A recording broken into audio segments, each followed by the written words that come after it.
Okay. And one other thing, this is also like an update on something. Um, I did one of my favorite streams of all time. And this is not a joke. This is one of my favorite streams I ever did. Was called buckbreaking.zip. And it was a 2-for-1 like marathon of watching hour-long videos. It was a review both of Tariq Nasneed's Buck Breaking, which was a story about how the Southern slavers imported black men just because they wanted that black booty. And black culture is so fucked up because white men raped them and they asshole for decades. And then it was a 2-for-1 where the second thing was a line by line breakdown of a guy called Hacks in the Super Smash Bros. Melee community did a hour-long expose on a guy called Luffen, where he directly compared Luffen to Hitler, literally to Hitler, and explained how Luffen had engaged in a systematic process of gaslighting and excommunicating him from the Smash Bros. Community. Luffen won, effectively. Hacks is dead. And it's unknown how he died. However, the speculation is that he had killed himself, perhaps on accident, by overdose. I believe is what the opinion currently is. And all the Smash tards came out and said, oh my god, what a loss for the Smash community.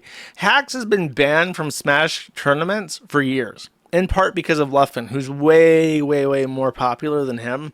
And I don't know enough to say if this guy really deserved it, but I do know enough to say that these same people crying alligator tears about Hacks being dead, perhaps even by suicide, is that you can go on their fucking Twitter profiles, the ones crying about him, and you can search on their profile the name Hacks and see all the nasty, terrible shit they said about him and how they were happy that he was banned and how he needs to get the fuck over it and how he's not welcome. And now they're crying about it and pantomiming sadness.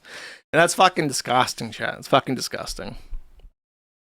Ripper Boy Hacks, contributor to, again, unironically, literally one of my favorite episodes. I remember the fine details of the evidence.zip and how there was a thing where Hacks had a special controller that could do special smash moves without hurting his hand. I think this is the guy, and he had this hand condition that made it incredibly painful for him to play on a regular GameCube controller, because you got to do these really repetitive and difficult motions to break the game in order to play competitively in Melee. So he effectively had an arcade style cabinet where you can like rest your hands and tap. And it's much easier than holding a controller with your fingers curled. And this is effectively handicap accessibility to the Melee games at a competitive level that he was willing to play with. And I believe Luffen was like particularly against introducing this this non-game, because the rule is that you have to have an official Nintendo GameCube controller to play in the tournaments. You can't use third-party vendorware. So he's trying to introduce this handicap accessibility thing so he can continue to play with his hand problems. And Luffen was against this because it specifically excluded him. So they basically kicked this mentally ill cripple out of their fucking community. And then when he killed himself, they're like, oh my god. Oh, what a loss. Oh, what a world. What a world. Tragic, chat. And you say, where are the bad guys? That we bully people to death. That was not I. It was not I that kept Hacks from playing Super Smash Bros. Melee with his handicap-accessible device. It was not I that gaslit him and celebrated him being banned from the Melee tournaments.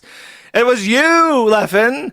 It was you, Leffen. It was not I. Thank you for watching this clip. This is Perspicacity. Remember to like and subscribe.